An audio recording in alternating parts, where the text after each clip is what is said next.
हम लोग normal projectile motion देख चुके हैं, हम लोग हॉरिजॉन्टल प्रोजेक्टाइल मोशन देख चुके हैं। अब हम लोग जो प्रोजेक्टाइल मोशन देख रहे हैं वो देख रहे हैं projectile motion on an inclined plane. एक इंक्लाइंड प्लेन लेते हैं, देखिए ये आपके पास में हॉरिजॉन्टल लाइन और ये एक इंक्लाइंड प्लेन। ये इंक्लाइंड प्लेन लिया और सपोज कीजिए कि ये जो इंक्लाइंड प्लेन है इसका हॉरिजॉन्टल के साथ में इंक्लिनेशन है बीटा, और यहाँ से हम किसी ऑब्जेक्ट को फेंकते हैं। ओके, मैंने यहाँ से किसी ऑब्जेक्ट को u वेलोसिटी से थ्रो किया। I have thrown this object with velocity u at angle alpha with the horizontal. मैं ऑब्जेक्ट को u वेलोसिटी से हॉरिजॉन्टल के साथ में अल्फा एंगल पर फेंकता हूँ। ठीक है, मैंने हॉरिजॉन्टल के साथ में एंगल अल्फा पर u वेलोसिटी से ऑब्जेक्ट को फेंका, और ये जो इंक्लाइन प्लेन आपने लिया, इस इंक्लाइन प्लेन का हॉरिजॉन्टल के साथ में इंक्लिनेशन बीटा है। ठीक है, अभी आपको क्या निकालना है कि यहाँ पर ये बॉल कितनी देर में वापस इस इंक्लाइन प्लेन से टकराएगी।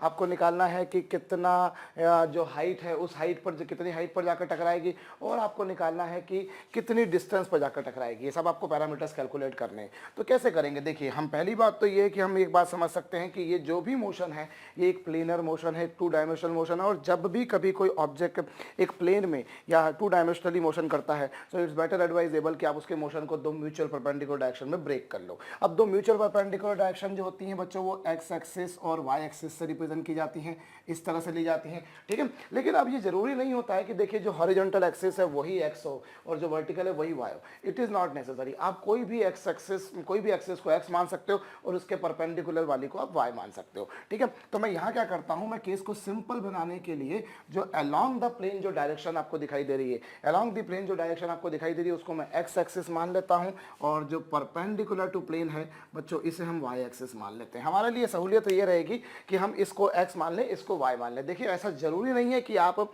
इसी को एक्स माने, या ऐसा भी जरूरी नहीं है कि आप इसी को x माने। आप इसको x मान लीजिए तो ऑब्वियसली उसके परपेंडिकुलर वाली y हो जाएगी, इसको x मान लेंगे तो उसके परपेंडिकुलर वाली y हो जाएगी। बस एक बात है कि आप किसी को भी x मान लीजिए, उसके परपेंडिकुलर वाली को y लेंगे।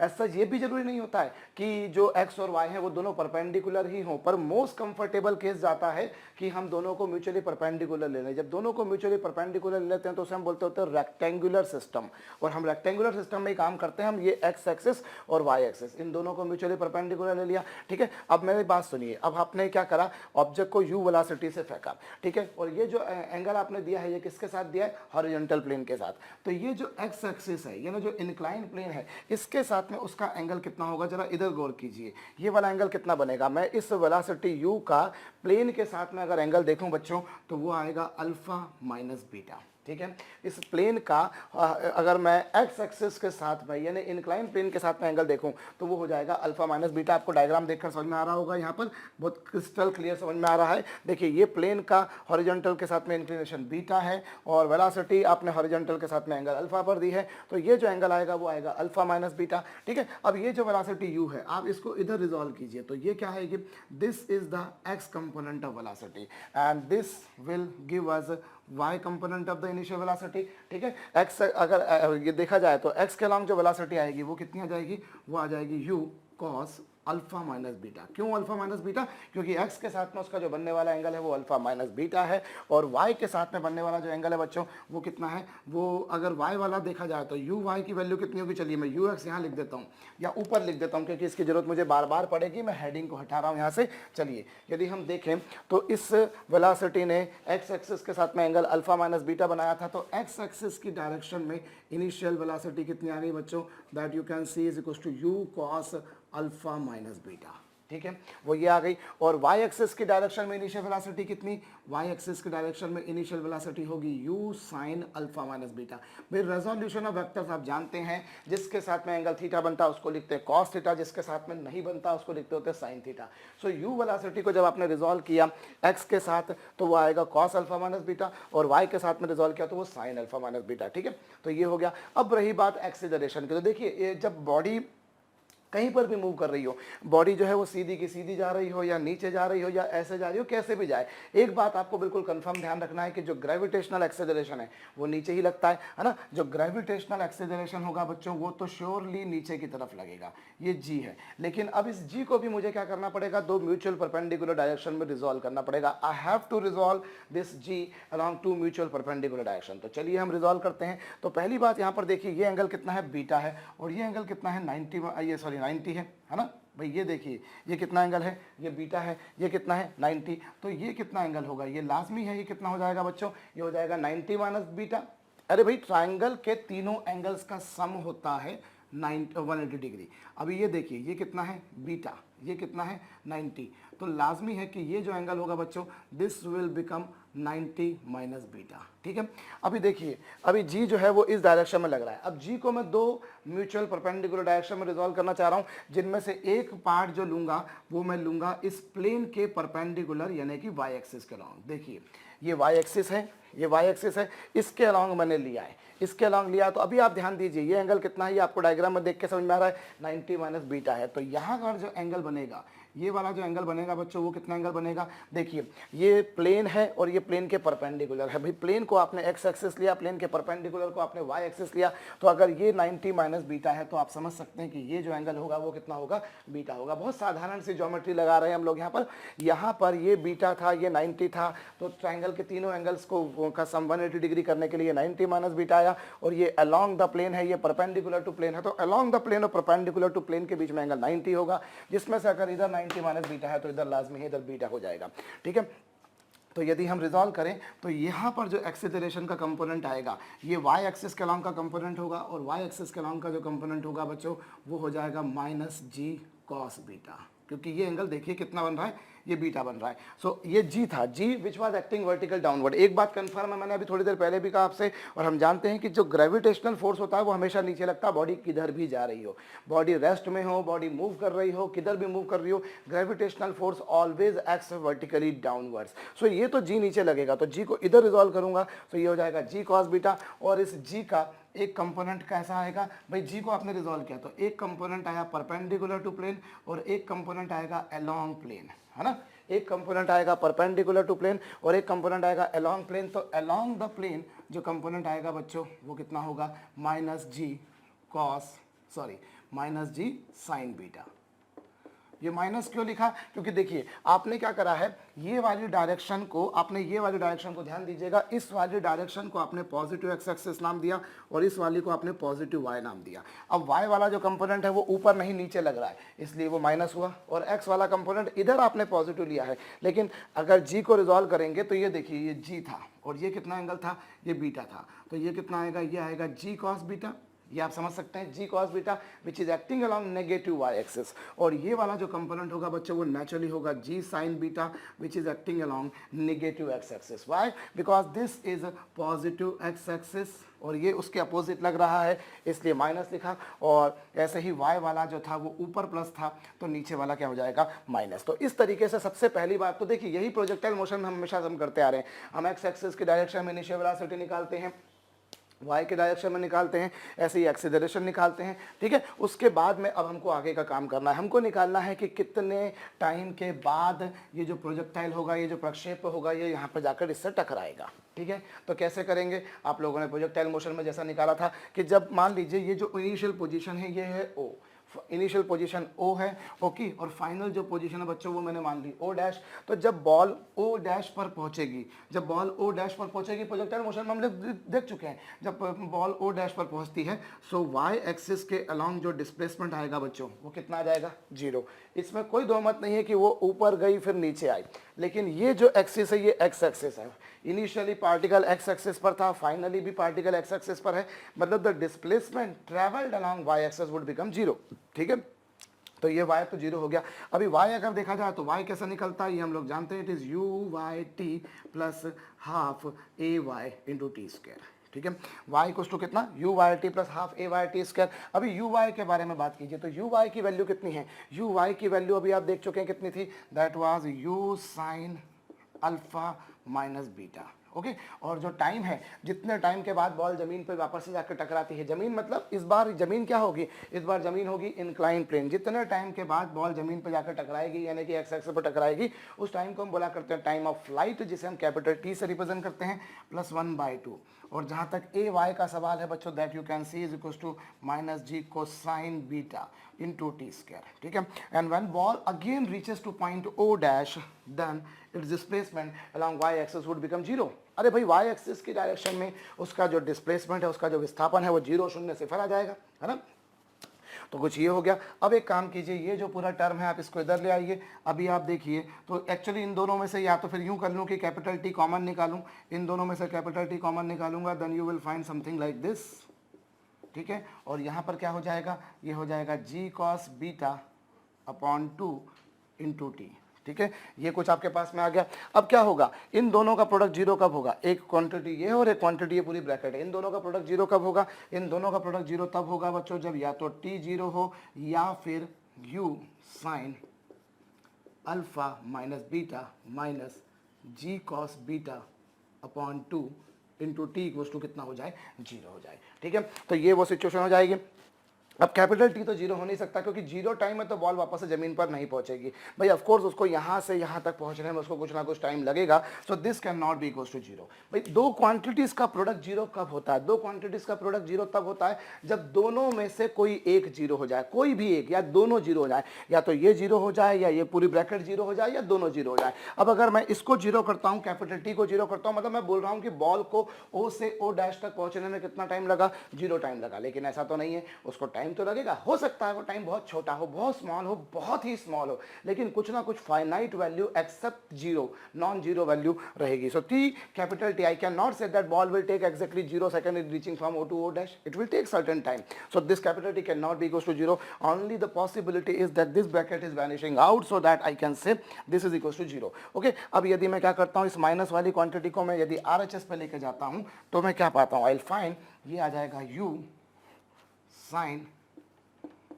Alpha minus beta is equal to कितना हो जाएगा बच्चों, यू कैन से ये हो जाएगा g cos beta by 2 into T.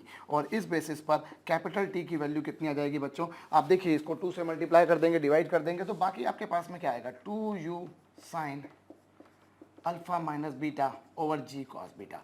So this is the time of flight. ये वो समय है जिसके बाद में बॉल जो है वो जमीन पर पहुंच रही है, या यूं कहा जाए जमीन मतलब इंक्लाइंड प्लेन। मैं बार बार बोल रहा हूं जमीन से मतलब यहाँ पर क्या होगा, जैसे हम लोग नॉर्मल प्रोजेक्टाइल मोशन में तो जमीन से जमीन पर काम करते थे, लेकिन यहाँ पर क्या होगा, एक इंक्लाइंड प्लेन पर जा रहे हैं। तो कितने टाइम के बाद बॉल इस फ्लोर से, इस इंक्लाइंड प्लेन से, इस आनत तल से टकराएगी, वो मुझे कैलकुलेट करना था। तो आपने बिल्कुल ऐसे टाइम ऑफ फ्लाइट जो है वो नॉर्मल प्रोजेक्टाइल मोशन के टाइम पर कैलकुलेट किया था कि कितना टाइम बाद पहुंचेगी।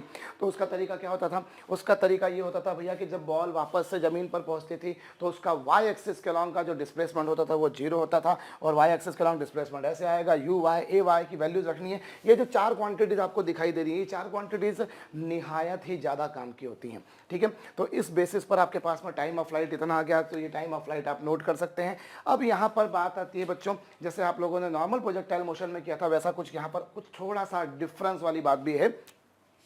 यदि मुझे टी को मैक्सिमम करना है, ठीक है, for a particular initial velocity, एक अब मैं क्या कर रहा हूँ, एक ऑब्जेक्ट लेता हूँ और उसको मैं इंक्लाइन प्लेन पे फेंक रहा हूँ, हर बार सेम वेलोसिटी से, every time I am throwing it with the very same velocity. Suppose कीजिए मैंने कुछ वेलोसिटी 25 मीटर पर सेकंड पकड़ ली। अब 25 मीटर पर सेकंड की वेलोसिटी से मैं उसे कभी इतने एंगल पे, कभी ज़्यादा एंगल पे, कभी और कम एंगल पे, अलग अलग एंगल पे फेंकता हूँ। और मैं ये जानना चाह रहा हूँ कि कितने टाइम के ऐसी कौन सी पॉसिबिलिटी है जब वो मैक्सिमम टाइम लेगी उस सरफेस से टकराने के, उस इंक्लाइन सरफेस से टकराने में वो मैक्सिमम टाइम ले, उसकी पॉसिबिलिटी कब है। तो देखिए, अब आप देखिए हर बार भाई 2 तो 2 ही रहेगा, 2 तो कहीं पर भी बात करूं, मैं इसको पढ़ूंगा 2 पढ़ूंगा, आप अपने घर पे पढ़ेंगे तो भी 2 पढ़ेंगे। ऐसा तो है नहीं कि आपके घर पे जाकर इसकी वैल्यू चेंज हो जाएगी। तो 2 तो यहाँ पर कांस्टेंट है, और जहाँ तक जी का सवाल है वो भी कांस्टेंट है, और जहाँ तक कॉस बीटा का सवाल है वो भी कांस्टेंट है। क्यों? क्योंकि ये जो बीटा है, this is the angle of the inclined plane with the horizontal, horizontal के साथ में उसका बीटा एंगल, तो वो भी कांस्टेंट है।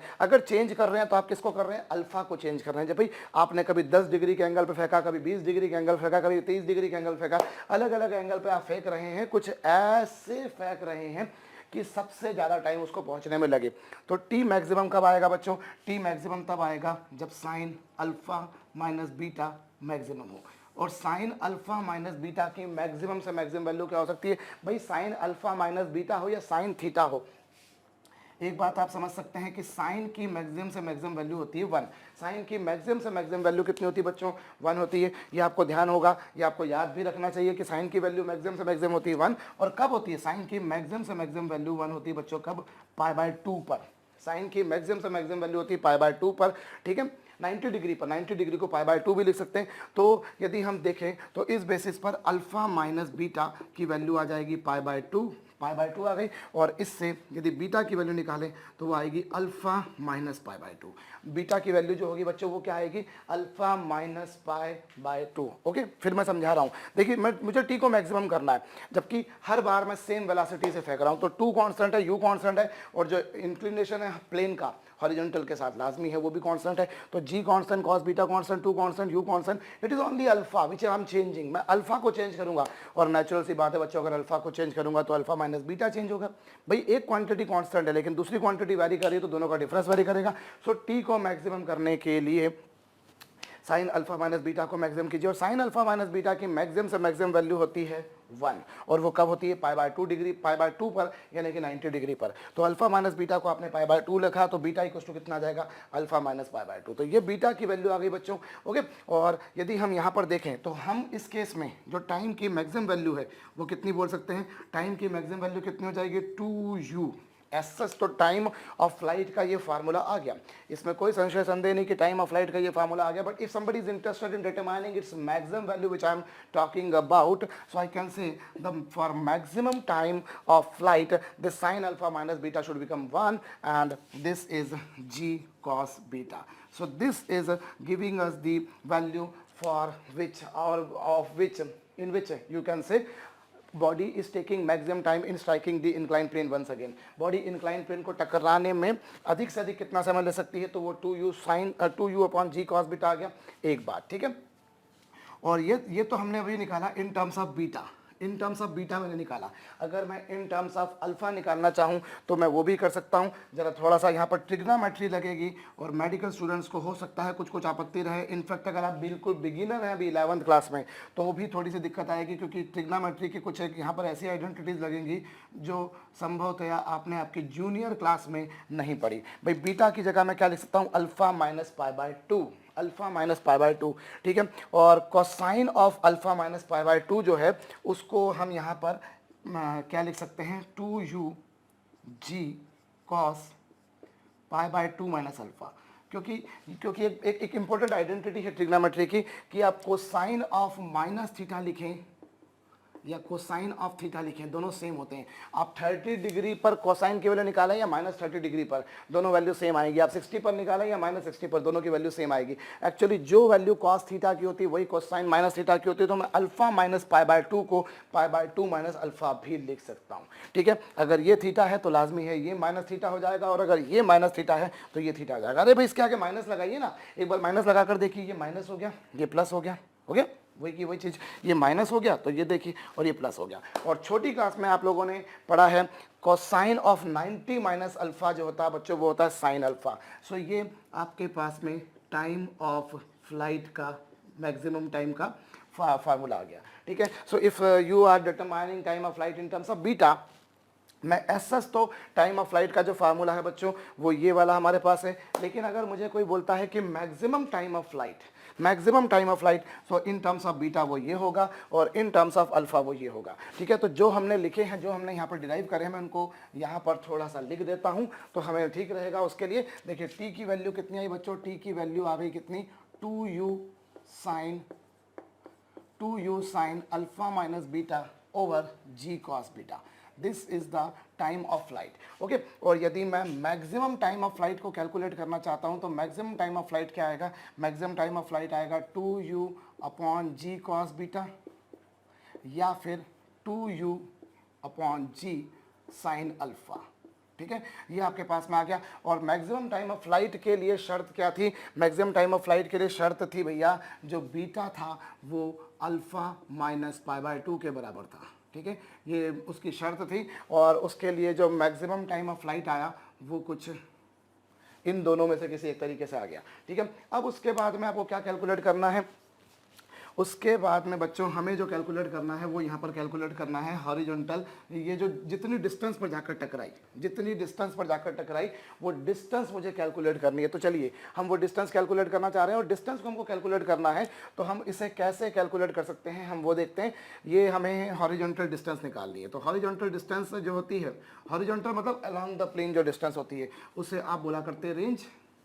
जो अलोंग द प्लेन होती है उससे हम बोला करते हैं रेंज। तो चलिए अब मैं रेंज को कैलकुलेट करने जाता हूं। तो रेंज को कैसे कैलकुलेट करें? Range is the displacement travelled along X axis, और displacement travelled along X axis जो होगा that you can calculate using this second equation of motion. Correct भाई, ये हम बोल चुके हैं, देखिए बहुत बार बोल चुके हैं कि when an object is moving in a two dimensional motion, it is very much essential that you resolve its motion along two mutual perpendicular directions, and one direction I have taken along the plane, another I have taken perpendicular to the plane obviously.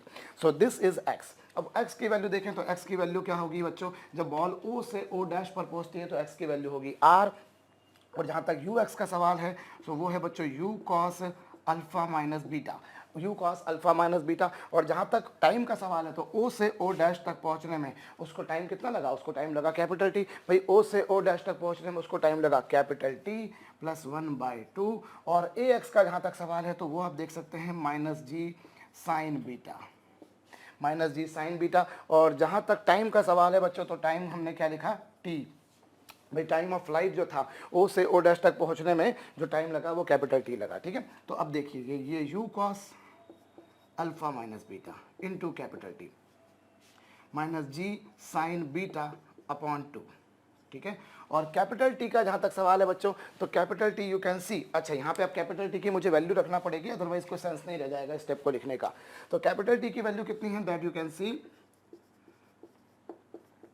u sorry it is 2u sine alpha minus beta upon कितना? Upon g cos beta.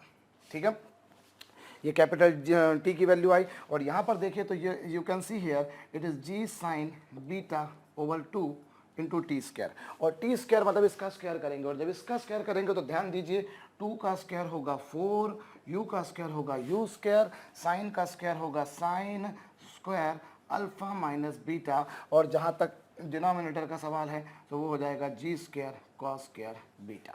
ठीक है, आपने क्या करा बच्चों? आपने यहाँ पर रेंज निकालनी है, you want to calculate range. तो एब्सोल्युटली मैं वैसा ही जा रहा हूँ जैसा एक नॉर्मल प्रोजेक्टाइल मोशन में होता था। ये तो मैंने एज इट इज लिखा, कैपिटल टी की वैल्यू मैंने ये लिखी g sine beta by 2, T की वैल्यू कितनी हो जाएगी? 2u sine alpha minus beta upon जी कॉस बीटा, उसका स्क्वायर कर दीजिए, 2 का स्क्वायर 4 हो गया, u का स्क्वायर u स्क्वायर हो गया, साइन का स्क्वायर साइन स्क्वायर हो गया, ये जी स्क्वायर कॉस स्क्वायर बीटा। अभी जो जो क्वांटिटीज कैंसिल हो सकती हैं उन्हें कैंसिल कर दें। कुछ कैंसिल हो रहा है, यहाँ तो देखिए कुछ भी कैंसिल होता हुआ मुझे नज़र नहीं आ रहा, लेकिन यहाँ पर क्या हो रहा है? जी से जी क्या हो गया? कैंसिल हो गया। 2 से 4 भी 2 टाइम्स कैंसिल हो जाएगा। ठीक है, तो सॉरी, अभी क्या हो जाएगा? ये देखिए ये हो गया 2u square, 2u square sine alpha minus beta को sine of alpha minus beta upon ji cos beta. ठीक है, देखिए ये 2 into U will become 2u square, ये साइन अल्फा माइनस बीटा को sine of alpha minus beta upon ji cos beta. और यहाँ पर यदि हम देखें तो ये क्या हो रहा है? ये हो रहा है 2u square sine square alpha minus beta upon जी cos square beta.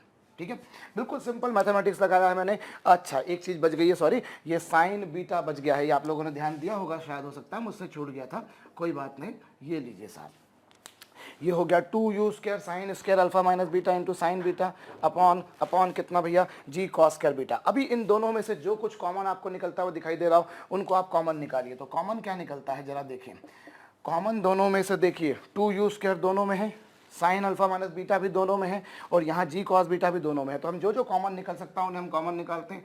2u square sine alpha minus beta upon जी कॉस बीटा।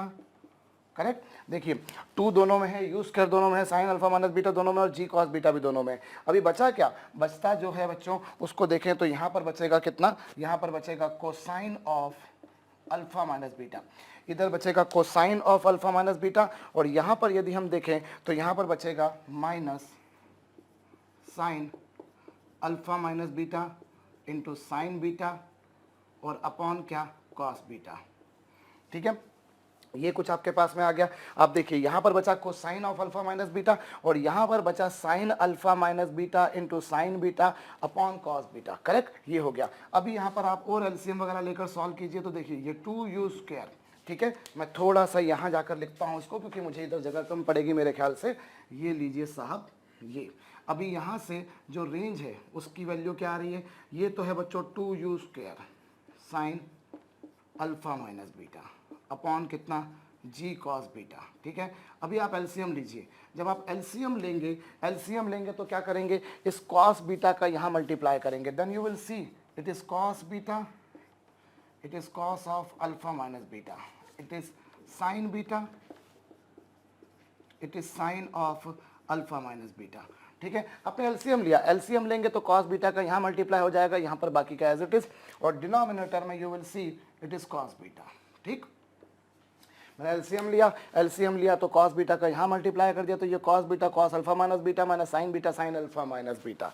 अभी क्या हो रहा है यहाँ पर जरा ध्यान दीजिए, क्योंकि देखिए ये जो इंक्लाइन प्रोजेक्टाइल मोशन है ना, इसमें कोई संदेह नहीं है बच्चों कि इसमें काफ़ी सारी ट्रिग्नोमेट्री का यूज़ होता है। और अब आप यहाँ पर ट्रिग्नोमेट्री का जब यूज़ कर रहे हैं तो यहाँ पर देखिए भाई, अगर मैं रेंज के बारे में ही बात कर रहा हूँ तो ये तो रेंज है और ये 2u स्क्वायर, ठीक है, और ये साइन अल्फा माइनस बीटा, ये हो गया साइन अल्फा माइनस बीटा, और अपॉन में क्या होगा, अपॉन में ये जी था, और ये cos beta into cos beta would become cos square beta.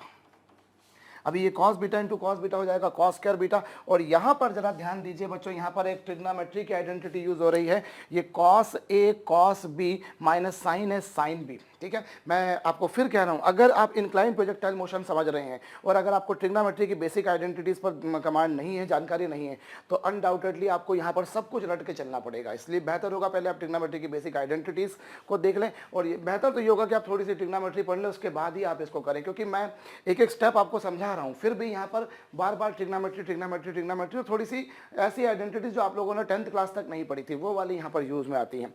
अभी आप देखिए, एक आइडेंटिटी हमारे पास होती है cos A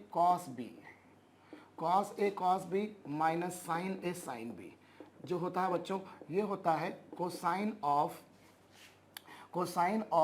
A plus B. ठीक है, तो अब जरा यहाँ पर इसको कंपेयर कीजिए, ये बीटा को यदि मैं ए मान लूँ और अल्फा माइनस बीटा को बी मान लूँ, तो ये देखिए cos A cos B minus sine A sine B क्या हो जाएगा, ये हो जाएगा बच्चों cosine of A minus A plus B. ठीक है, देखिए ये क्या हो जाएगा, यदि हम यहाँ पर देखें तो ये क्या हो जाना है, ये हो जाना है बच्चों cosine of A plus B.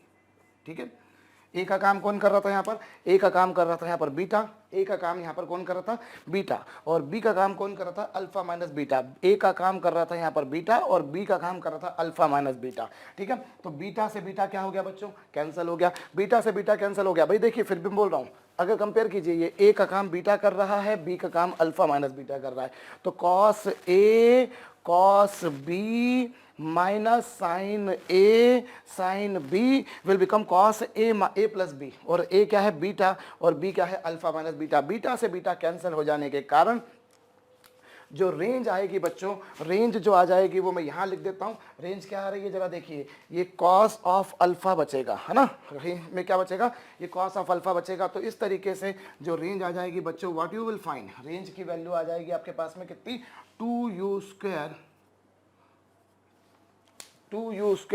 यहाँ पर मेरे पास में थोड़ी सी जगह कम बचेगी तो मैं और थोड़ा सा इधर लिख रहा हूँ, r की वैल्यू जो आ रही है वो आ रही है आपके पास में कितनी, 2u square sine alpha minus beta into cos alpha upon जी कॉस स्क्वायर बीटा।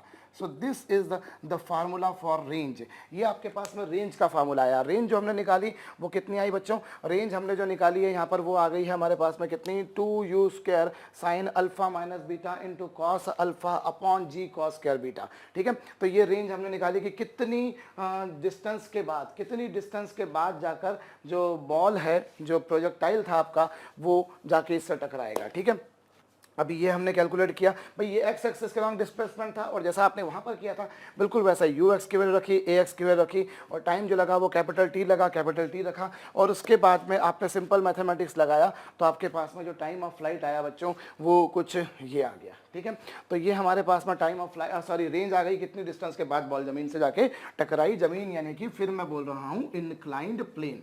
अब मुझे क्या करना है, मैं आगे बढ़ता हूँ। अभी मैंने जो है वो रेंज निकाल दी। अब रेंज निकालने के बाद में बच्चों इसको थोड़ा सा हम लोग और भी कुछ तरीके से एक्सप्रेस कर सकते हैं, और वो तरीका क्या है उस बारे में मैं बता रहा हूँ। यहाँ पर फिर एक आइडेंटिटी की जरूरत पड़ेगी ट्रिग्नोमेट्री की, और वो ट्रिग्नोमेट्री की आइडेंटिटी क्या है बच्चों, 2 sin a। ध्यान दीजिएगा, 2 sin a cos b। 2 sin a cos b को आप लिख सकते हैं sin a plus B plus sine A minus B. ये इसकी आइडेंटिटी है, ये भी आपको ध्यान रखना जरूरी है। काफ़ी सारी आइडेंटिटीज का यूज़ हो रहा है। देखिए 2 sin a cos b को लिख सकते हैं sin a plus B plus sine A minus B. तो अब मैं इसी बेसिस पर जो रेंज आई है बच्चों उसको क्या लिख सकता हूँ, देखिए ये 2 sin a cos b, गौर कीजिए अल्फा माइनस बीटा क्या हो गया, a हो गया, अल्फा क्या हो गया, b हो गया। तो ये देखिए ये तो हो गया u स्क्वायर, ये तो u स्क्वायर हो गया, और sign 2 sin a cos b क्या होगा, साइन ए प्लस बी, है ना। मैं थोड़ा सा, मुझे यहाँ पर इसको साफ करना पड़ेगा। देखिए मैं आपको फिर बताता हूँ, यहाँ पर रेंज की वैल्यू जो आती है वो कितनी आ रही है, इधर ध्यान दीजिए। ये तो हो गया 2, पहली बात तो यू स्क्वायर, पहली बात तो ये यू स्क्वायर है, और ये फिर क्या 2 sin a cos b क्या होगा, sign A plus B, sign A plus B plus sine A minus B. ठीक है, ये देखिए, और अपॉन में तो कितना साहब, अपॉन में तो जी कॉस स्क्वायर बीटा है। ठीक है, यहां पर देखिए आपने क्या करा, ये यू स्क्वायर था और ये 2 sin a cos b को क्या लिखेंगे, sine a plus B plus sine A minus B, correct. फिर मैं बोल रहा हूँ देखिए ये a है ये b है, तो 2 sin a cos b हो जाएगा sine a plus B plus sine A minus B. अब यहाँ पर जरा गौर कीजिए ये क्या हो रहा है, इससे यदि आप देखें तो r की वैल्यू जो आ रही है बच्चों, वो r की वैल्यू कितनी आ रही है, ये हो गया यू स्क्वायर, और ये जब आप इन दोनों को ऐड करते हैं, जब आप इन दोनों को ऐड करते हैं तो अल्फा प्लस अल्फा जाहिर है 2 अल्फा होगा, तो ये हो जाएगा 2 अल्फा माइनस बीटा, है ना। Alpha plus alpha will become 2 alpha minus beta, और यहाँ अल्फा से अल्फा कैंसिल हो जाएगा और ये बचेगा plus sine minus beta, plus sine minus beta upon जी कॉस स्क्वायर बीटा, अपॉन जी कॉस स्क्वायर बीटा। ठीक है, अब यहाँ पर फिर एक ट्रिग्नोमेट्री की आइडेंटिटी की जरूरत पड़ेगी। अभी थोड़ी देर पहले आपने देखा था कोसाइन ऑफ माइनस थीटा होता था cos theta, cosine of minus theta होता था कॉस थीटा बच्चों, लेकिन साइन ऑफ माइनस थीटा होता है minus sine theta, sine of minus theta होता है माइनस साइन थीटा। तो इस बेसिस पर यह आ जाएगा यू स्क्वायर, और ये हो जाएगा sine 2 alpha minus beta minus sine beta upon g cos square beta. So this is another way of writing the horizontal range. Horizontal range को लिखने का एक तरीका ये भी है। अब ये वाला जो रेंज का फार्मूला आपके पास में आया है, एक काम करते हैं इस फार्मूले को हम यहाँ पर लिख देते हैं। तो चलिए रेंज का फार्मूला क्या है, r is equals to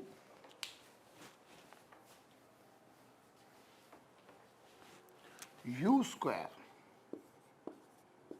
sign 2 alpha minus beta minus sine beta upon ji cos square beta. ठीक है, सो ये भी आपके पास में रेंज का फार्मूला आ गया। रेंज मतलब the distance eight which ball striking the ground, ground फिर मैं बोल रहा हूँ मतलब जो इंक्लाइन प्लेन है हमारा वहाँ पर। ठीक है, सो ये हमारे पास में आ गया। इन दोनों में से हम कोई भी एक लगा सकते हैं। ठीक है, मैंने बोला आपसे पहले भी, देखिए यहाँ पर ट्रिग्नोमेट्री काफ़ी सारी यूज़ हो रही है, तो आपको ट्रिग्नोमेट्री की अगर बेसिक आइडेंटिटीज नहीं भी पता है तो जो मैं आइडेंटिटीज लिख रहा हूँ कि कोसाइन ऑफ माइनस थीटा की जरूरत पड़ी हमको, हमने बोला कोसाइन ऑफ माइनस थीटा क्या होता है, कॉस थीटा, फिर कॉस है कॉस बी माइनस साइन है साइन बी। जब आपने यहाँ पर आइडेंटिटी लगाई थी तो क्या होता है, वो cosine of A plus B, उससे आपने भी रेंज का दूसरा फार्मूला डिराइव किया। ठीक है, और फिर उसके बाद में जो है आपके पास में पहले आपने ये वाला फार्मूला डिराइव किया, और उससे फिर आपने एक और फार्मूला लिखा था, अभी 2 साइन ए कॉस बी क्या होता है, sign A plus B plus sine A minus B, उससे हमने ये वाला फार्मूला डिराइव किया।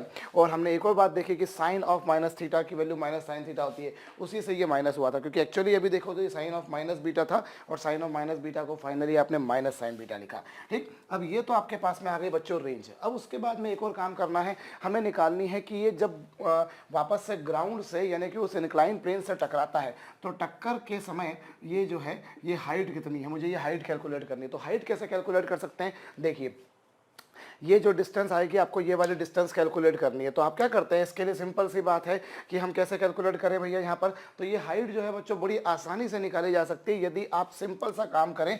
ये ओ था, ये ओ डैश था, और यहाँ से यदि हमने परपेंडिकुलर ड्रॉप किया और सपोज कीजिए इसको हम नाम दे देते हैं बी। तो यदि मैं triangle O O dash B के बारे में बात करूं, यदि मैं triangle O O dash B के बारे में बात करता हूं बच्चों, तो वो क्या आएगा, वो जो होगा बच्चों वो होगा क्या, इसमें यदि हम देखें तो परपेंडिकुलर अपॉन हाइपोटेनियस। आप जानते हैं सभी लोग कि परपेंडिकुलर अपॉन हाइपोटेनियस जो होता है it is equal to sine theta, है ना।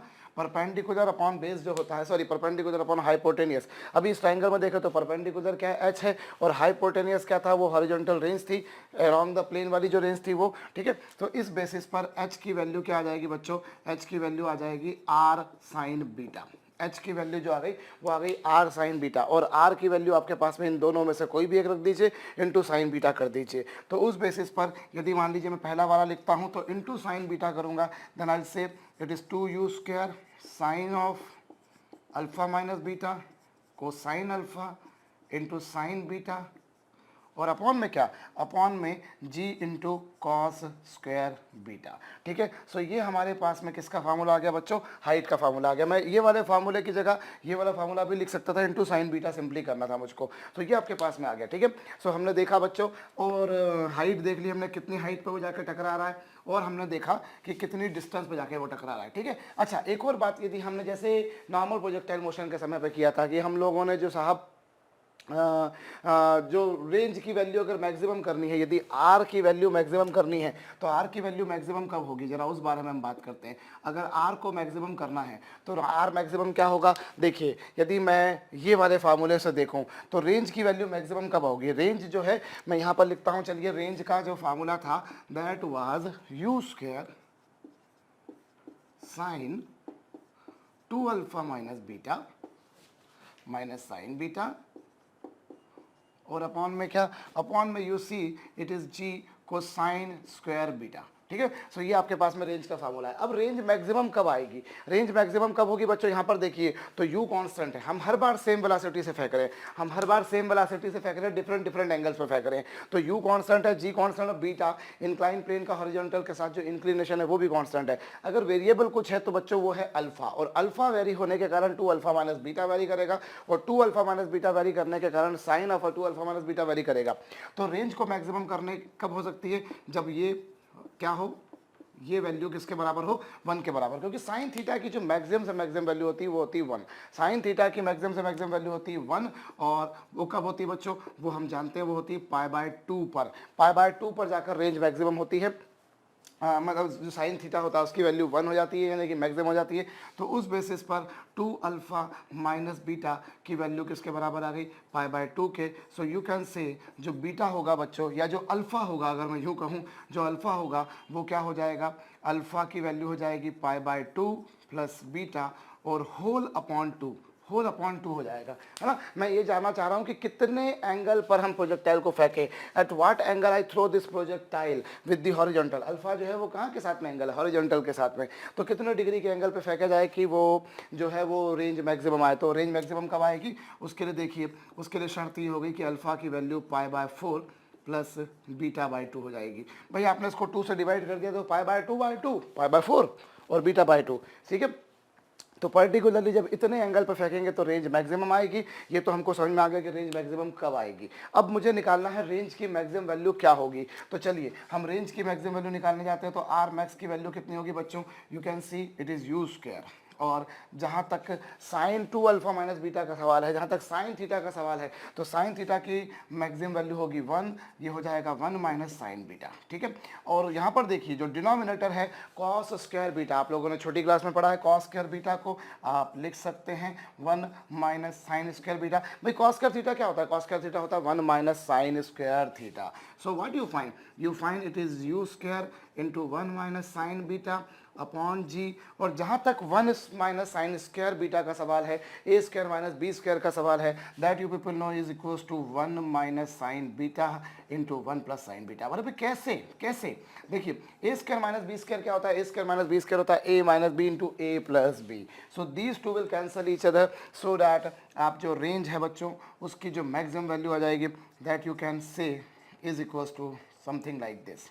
ठीक है, तो ये रेंज की मैक्सिमम वैल्यू आ गई, ये भी आप नोट कर सकते हैं। पहली बात, रेंज मैक्सिमम कब होगी, उसके लिए इंक्लिनेशन क्या होना चाहिए, उसके लिए इंक्लिनेशन इतना होना चाहिए। अगर मैं हॉरिजॉन्टल से पर्टिकुलरली इतने एंगल पर प्रोजेक्टाइल को फेंकता हूं, अगर पर्टिकुलरली इतने एंगल पर प्रोजेक्टाइल को फेंकता हूं, तो मैं देखूंगा कि जो रेंज आएगी बच्चों वो मैक्सिमम आएगी।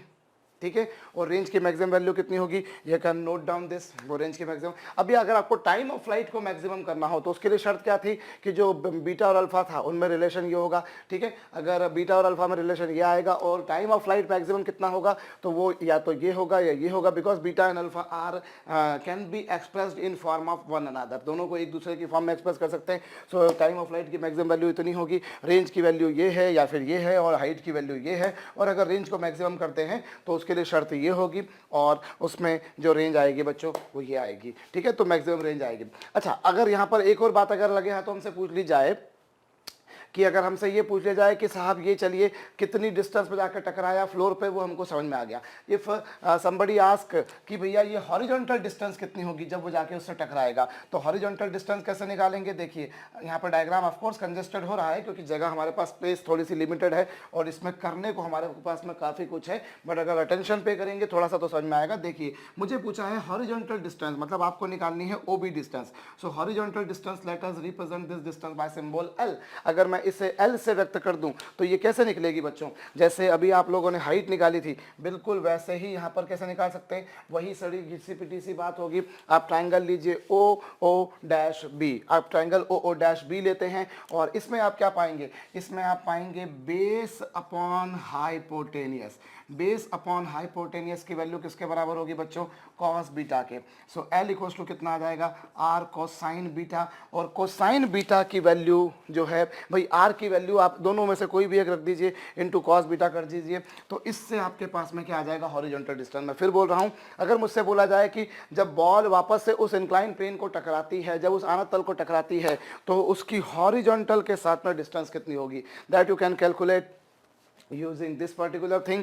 Okay, so L equals to आ जाएगा आर कॉस बीटा। तो इस तरीके से हम लोग हॉरिजॉन्टल डिस्टेंस भी निकाल सकते हैं। ओके, तो हमने क्या करा, हमने पहले रेंज निकाली और उससे हाइट और उससे लेंथ निकाली। ठीक है, कई लोग एक काम उल्टा करते होते हैं। यहाँ पर मैं बता दूं आप लोगों को, जैसे मैंने डेरिवेशन जो कराया उसका तरीका कुछ अलग अडॉप्ट किया, लेकिन कुछ कुछ बुक्स में कुछ कुछ ऑथर्स, कुछ कुछ टीचर्स कुछ अलग तरीके का काम करते हैं। वो क्या करते हैं, अभी हमने क्या करा था, देखिए हमने जो काम किया, हमने वेलोसिटी को एक्स एक्सिस के लॉन्ग रिजॉल्व कर लिया और वाई एक्सिस के लॉन्ग रिजॉल्व कर लिया, बशर्ते X axis along the plane थी और Y axis perpendicular to plane थी। कुछ लोग उल्टा काम कर लिया करते हैं, कुछ अलग काम कर लेते हैं। यूं कहा जाए कि इससे एक्स एक्सिस मान लेते हैं और इससे वाई एक्सिस मान लेते हैं और फिर एक्स एक्सिस की डायरेक्शन में रिजॉल्व करेंगे तो वो क्या होगा, यू कॉस अल्फा। ध्यान दीजिएगा, है ना। अगर मैं एक्स एक्सिस जो नॉर्मल होती है हॉरिजॉन्टल एक्सिस, अगर मैं उसी को लेता हूं तो ये यू एक्स हो जाएगा और ए एक्स, तो बच्चों इस केस में आपको पता है जीरो होगा, क्योंकि जो भी फोर्स रहेगा वो डाउनवर्ड रहेगा, तो एक्स एक्सिस का लॉन्ग कंपोनेंट जीरो। बशर्ते मेरी एक्स एक्सिस क्या, देखिए मैं फिर कह रहा हूँ, कोई कंफ्यूजन होने वाली बात नहीं है। कुछ लोग, मैंने भैया मुझे सहूलियत पड़ती है, मैं अलोंग द प्लेन और परपेंडिकुलर टू प्लेन को एक्स एक्सिस और वाई एक्सिस मान लेता हूँ। लेकिन अगर ऐसा नहीं करते हुए यदि आप क्या कर लें, यदि आप किस तरह का काम करते हैं कि यदि आप इस वाली एक्सिस को एक्स एक्सिस मानते हैं तो आप u को रिजॉल्व करेंगे तो u cos अल्फा हो जाएगा और ax तो जीरो हो जाएगा, और u y जो होगा बच्चों वो u y कितना होगा, u sin alpha.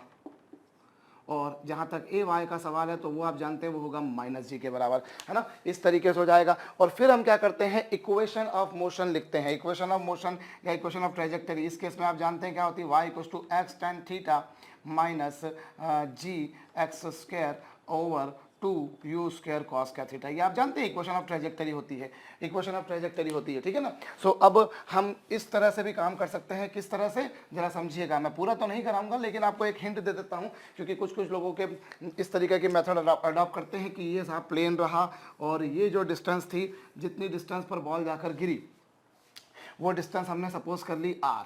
Are suppose कर ली। तो अब अगर देखेंगे बच्चों, अगर ये एंगल आपने बीटा सपोज करा जैसा कि दिया हुआ है, सो ये डिस्टेंस जो होगी इस पॉइंट का अगर आप कोऑर्डिनेट निकालेंगे, ओ डैश के कोऑर्डिनेट निकालेंगे, तो वो क्या होंगे, वो होंगे आर कॉस बीटा और फिर क्या, आर साइन बीटा। अरे भाई कैसे, देखिए सिंपल सी बात है, इस डिस्टेंस आर को यदि मैंने इधर रिजॉल्व किया, अगर इस डिस्टेंस आर को मैं इधर रिजॉल्व करता हूं तो ये आएगा आर कॉस बीटा, या फिर वही घिसी पिटी सी बात कि बेस अपॉन हाइपोटेनस होता है कॉस थीटा। तो उससे ये जो x डिस्टेंस आएगी, ये जो x डिस्टेंस आएगी वो कितनी आएगी, r cos बीटा, और जो y डिस्टेंस आएगी वो कितनी आएगी, r sin बीटा। ठीक है, सो अब यहाँ पर देखिए जब पॉइंट o डैश पर ऑब्जेक्ट पहुंचा तो उसकी x डिस्टेंस कितनी हो चुकी थी, r cos बीटा, उसकी जो y डिस्टेंस थी वो कितनी हो चुकी थी, r sin बीटा। ओके, और थीटा क्या, उसको दिया गया एंगल होता है। तो आप यहाँ पर देखिए y की जगह पे आप क्या रखेंगे, r sin बीटा, और x की जगह क्या रखेंगे, r cos बीटा। और जहां तक थीटा का सवाल है बच्चों, तो थीटा क्या है, थीटा उसको दिया गया एंगल जो कि हॉरिजॉन्टल के साथ में कितना एंगल था, ये जो एंगल आपने इसको दिया था हॉरिजॉन्टल के साथ में वो कितना एंगल था, अल्फा था, माइनस कितना, जी एक्स स्क्वायर। और x की वैल्यू आप देख रहे हैं कितनी है, ये देखिए x की वैल्यू है r कोसाइन बीटा और उसका स्क्वायर अपॉन 2 u स्क्वायर और cos square beta, cos square alpha. भाई थीटा क्या है, थीटा उसको दिया गया इंक्लिनेशन। अभी हॉरिजॉन्टल के साथ में दिया गया इंक्लिनेशन कितना है बच्चों, अल्फा है। हॉरिजॉन्टल के साथ में दिया गया जो एंगल है वो है अल्फा, है ना। बॉल को जो हमने कंप्लीटली, भाई मैं यहाँ पर क्या कर रहा हूँ, यहाँ पर मैं जो मेरा स्टैंडर्ड कोऑर्डिनेट सिस्टम होता है, जो स्टैंडर्ड कोऑर्डिनेट सिस्टम होता है कि हॉरिजॉन्टल को एक्स एक्सिस लो, वर्टिकल को वाई लो, हॉरिजॉन्टल को एक्स लो और वर्टिकल को वाई लो, मैंने वही सिस्टम अपनाया यहाँ पर। ठीक है, तो मैंने उन्हीं के अलॉन्ग रिजॉल्व किया। अब मैं अगर हॉरिजॉन्टल को x और वर्टिकल को y लेता हूं तो फिर ये इक्वेशन हम ऑलरेडी डिराइव कर चुके हैं नॉर्मल प्रोजेक्टाइल मोशन के तहत, कर चुके ना। तो बस वही रखा, जब पार्टिकल यहाँ पहुंचा, ये डिस्टेंस अगर मैंने r मान ली बच्चों, तो x की वैल्यू डिस्टेंस हो जाएगी r cos बीटा। अरे भाई बेस अपॉन हाइपोटेनियस और फिर परपेंडिकुलर अपॉन हाइपोटेनस ये डिस्टेंस आएंगी, ये आप यहाँ पे रख देंगे। अब इसको आप सॉल्व कर लीजिए, ये इसको इक्वेशन को सॉल्व करना कोई बड़ा काम नहीं है। इस इक्वेशन को सॉल्व कर लेंगे, then you will find r की वैल्यू निकालेंगे तो बकायदा वही यही आएगी। ठीक है, बस आपको सिंपल सा काम ये करना है कि जो tan अल्फा है, इस tan अल्फा को आपको sin alpha upon cos alpha लिखना पड़ेगा। और बहुत इत्मीनान से आप वीडियो को पॉज करके सॉल्व करके देख सकते हैं, खुद से ट्राई करके देख सकते हैं कि अगर आपने इसको sin अपॉन cos कर दिया और सॉल्व करेंगे, then you will find something like this, exactly not something, बिल्कुल यही मिलना है, नेचुरल सी बात है।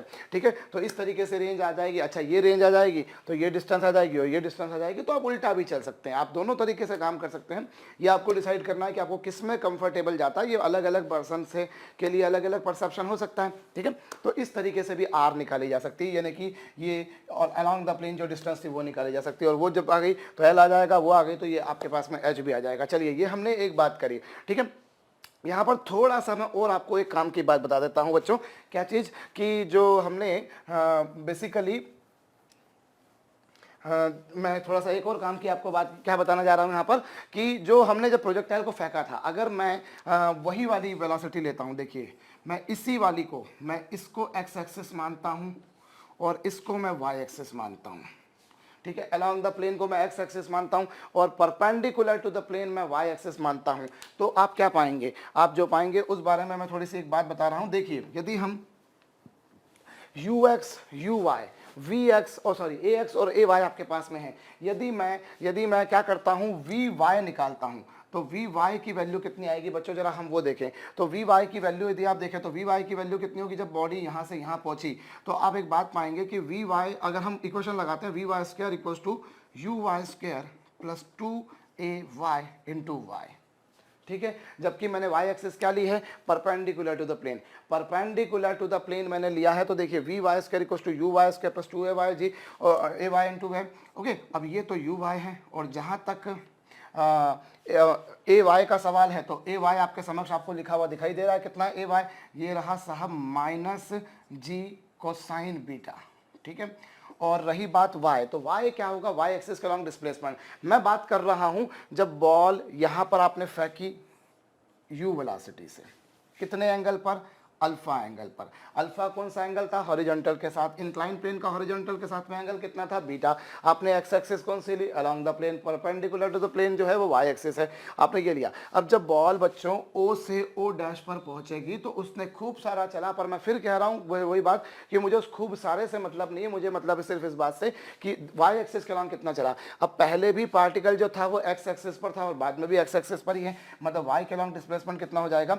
0 हो जाएगा। तो यहाँ पर V Y square is equal to कितना आ गया बच्चों? V Y square is equal to आ जाएगा U Y square.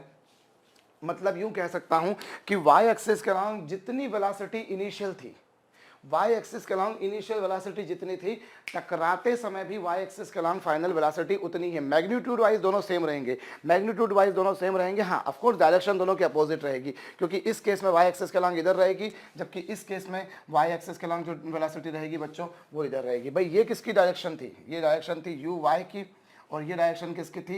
You x की। अब जब बॉल यहाँ पहुंची तो जो वेलोसिटी आएगी उस पर अगर तुम टेंजेंट ड्रॉ करोगे तो वो टेंजेंट कुछ ऐसी आएगी, ये फाइनल वेलोसिटी है, ये फाइनल वेलोसिटी है, तो ये उसका वेलोसिटी का कौन सा कंपोनेंट आएगा? वी एक्स कंपोनेंट आएगा, और ये वेलोसिटी का कौन सा कंपोनेंट आएगा? वी वाई कंपोनेंट आएगा। देन यू विल फाइंड, अगर आपने अलोंग द प्लेन को एक्स एक्सिस माना और परपेंडिकुलर टू द प्लेन आपने वाई एक्सिस माना, तो आप एक बात पाएंगे कि वाई एक्सिस के अलोंग जो इनिशियल वेलोसिटी थी, वाई एक्सिस के अलोंग जितनी वेलोसिटी इनिशियली थी बच्चों, टकराते समय भी वाई एक्सिस के अलोंग जो फाइनली वेलोसिटी होगी वो इतनी होगी, मैग्नीट्यूड वाइज कोई चेंज नहीं आएगा। ठीक है, एक छोटी सी बात है बच्चों, ये एक न्यूमेरिकल भी मिल सकता है आपको किसी बुक में कि ऐसा प्रूव कीजिए कि साहब अगर वाई एक्सिस के अलोंग जितनी इनिशियल थी वाई एक्सिस के अलोंग फाइनल उतनी होगी। ठीक है, लेकिन आगे चल के आप जब न्यूमेरिकल्स करेंगे तो कई सारे न्यूमेरिकल्स में आपको इस बात की जरूरत पड़ सकती है जो कि आप डायरेक्ट अप्लाई कर सकते हैं। ठीक है, so you can treat at as numerical, आप इसको एक क्वेश्चन समझ के चल सकते हैं कि साहब हमें प्रूव करना था कि वाई एक्सिस के अलोंग जितनी इनिशियल उतनी फाइनल है, या हम जब कुछ सम्स करेंगे तो हम देखेंगे इसकी रिक्वायरमेंट कहीं ना कहीं पड़ जाती है। ठीक है, तो ये बच्चों हमने जो मोशन पढ़ा है, ये प्रोजेक्टाइल मोशन पढ़ा है हमने एक इंक्लाइंड प्लेन पर, और इसमें हमने जो भी कुछ काम किया है वो परपेंडिकुलर टू द, वो हमने ऊपर की तरफ प्रोजेक्टाइल को फेंका था। फर्ज कीजिए अगर क्वेश्चन ऐसा ना होते हुए, अगर मान लीजिए अगर कुछ ऐसी बात बन जाए कि आप ऊपर की तरफ प्रोजेक्टाइल को ना फेंकते हुए, जैसे ये हॉरिजॉन्टल है, ये इंक्लाइंड प्लेन है, और आप बॉडी को ऐसे फेंकते हैं, ऊपर से नीचे की तरफ फेंकते हैं, ये देखिए आप ऊपर से नीचे की तरफ फेंकते हैं और काम वही घिसा पिटा सा कर रहे हैं। ये एंगल जो है वो बीटा है, और ये जो एंगल है बच्चों हॉरिजॉन्टल के साथ वो कितना एंगल है? अल्फा एंगल है। ये अल्फा एंगल पर आपने फेंका। ठीक है, और आपको वही सारी काम निकालने हैं, आपको रेंज निकालनी है, आपको टाइम निकालना है। ठीक है, तो जैसे आप लोगों ने फार्मूले अभी इनके बनाए थे बिल्कुल वैसे के वैसे ही आप काम कर सकते हैं। आप क्या करेंगे मैं बता रहा हूं। अभी हमने देखिए, अभी हमने जो प्रोजेक्टाइल मोशन पढ़ा था, ऐसा एक इंक्लाइन प्लेन था, ऐसा एक इंक्लाइन प्लेन था, और मैं बॉल को ऐसे ऊपर फेंक रहा था, मैं इंक्लाइन प्लेन था, मैं बॉल को ऊपर फेंक रहा था। अब क्या हुआ, मैं ऊपर जाके खड़ा हो गया और मैं बॉल को नीचे फेंक रहा हूं, मतलब projectile motion down an incline plane. पिछली बार क्या था प्रोजेक्टाइल, अभी जो हमने पढ़ा वो क्या था? Projectile motion up an incline plane, हम बॉडी को ऊपर की तरफ फेंक रहे थे, और अभी मैं खड़ा हूं ऊपर और मैं नीचे की तरफ फेंक रहा हूं। तो आपको करना है, इसको रेंज निकालनी है, टाइम निकालना है, और वो कितनी नीचे जाकर टकराएगी, पिछली बार क्या था कितनी ऊपर जाकर टकराएगी। तो ये सारे काम आप स्वयं कर सकते हैं। मैं नहीं समझता कि मुझे कराना ये शोभा देगा, और जो मुझे शोभा नहीं देगा भैया वो मैं नहीं करूँगा, लेकिन आपको करना जरूर है, क्योंकि आपके करने से आपको जरूर ये शोभा देगा। ठीक है, आपको क्या करना है? रिजॉल्व कर लेना है, फिर वही घिसे पिटे से काम करेंगे। आप इसको एक्स एक्सिस मान लीजिए और इसको आप वाई एक्सिस मान लीजिए। भाई अलोंग द प्लेन को एक्स एक्सिस मान लीजिए, परपेंडिकुलर टू द प्लेन को वाई एक्सिस मान लीजिए, या फिर इसको एक्स मान लीजिए और इसको वाई मान लीजिए। दोनों में से किसी भी तरीके से कर सकते हो, दोनों तरीके से वेरीफाई कर सकते हैं। मैंने पिछले क्वेश्चन को भी आपको दोनों तरीके से बताया है। ठीक है, दूसरे तरीके को मैंने बताया था, हल्का पूरा नहीं किया था, लेकिन आप लोग कर सकते हैं। एक बात तो आप इससे रेंज वगैरह निकालिए, टाइम ऑफ फ्लाइट वगैरह निकालिएगा, देखिएगा। ठीक है, मैं आपको बस बता देता हूँ, जैसे अभी रेंज अभी ये आई थी रेंज, इस बार अगर आप ऊपर से नीचे फेंकेंगे तो ये जो रेंज आएगी ना, ये रेंज जो आपको कैलकुलेट करनी है, ये रेंज आप देखेंगे, then you will find range की वैल्यू कितनी आएगी बच्चों? U square sine 2 alpha minus beta plus sine beta आना चाहिए। मैं कंफर्म नहीं हूँ, मैं बहुत हद तक अगर कहा जाए तो मैं श्योर हूँ, लेकिन फिर भी आप वेरीफाई कर लीजिएगा, हो सकता है मैंने गलत करा हो बच्चों, तो यू कैन वेरीफाई योरसेल्फ। ऐसे ही कुछ कुछ आना चाहिए, ठीक है। बाकी आप टाइम ऑफ फ्लाइट वगैरह भी निकाल के देखिएगा, वही आपको काम करना है। You have to resolve velocity along X axis, Y axis, और एक्स एक्सिस को आप अलॉन्ग द प्लेन ले लीजिए, या जो नॉर्मल होती है वो ले लीजिए। दोनों में से किसी भी तरीके से करके देखिए। तो ये आपकी ड्यूटी रहेगी कि आपको प्रोजेक्टाइल मोशन पढ़ना है डाउन, सॉल्व करना है खुद से projectile motion down the inclined plane.